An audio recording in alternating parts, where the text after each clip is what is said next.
Hi friends, நம்ம இன்றைக்கி என்ன பார்க்க போகிறோன்னா பாலக்கீரை செய்ய போகிறோம். பாலக்கீரை கூட்டு எப்படி செய்யலான்னு வாங்க பார்க்கலாம்.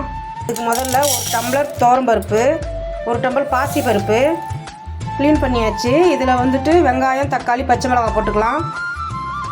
ஒரு ஸ்பூன் சீரகம் போட்டுக்குங்க, அரை ஸ்பூன் மஞ்சத்தூள். அவ்வளோதான் ஃப்ரெண்ட்ஸ். தண்ணி ஊற்றி இப்போ வந்து ஒரு 2 விசில் வர வச்சுக்கலாம். கீரையை தாளிச்சிக்கலாம். ஒரு கரண்டி எண்ணெய் விட்டுக்குங்க. கடுகு ஒரு ஸ்பூனு, சோம்பு ஒரு ஸ்பூனு, பூண்டு ஒரு 4, காஞ்ச மிளகாய் ஒரு 4, வெங்காயம் 1, ஒரு 1/4 டீஸ்பூன் மஞ்சத்தூள். கட் பண்ணி வச்ச கீரையை சேர்த்துக்கலாம். கட் பண்ணி வச்ச கீரையை சேர்த்துக்கிட்டு கொஞ்ச நேரம் வதங்கட்டும். அப்படியே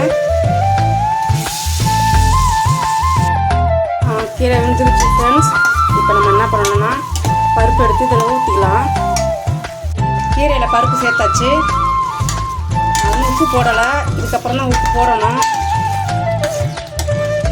உப்பு தேவையான அளவு சேர்த்துக்கலாம்.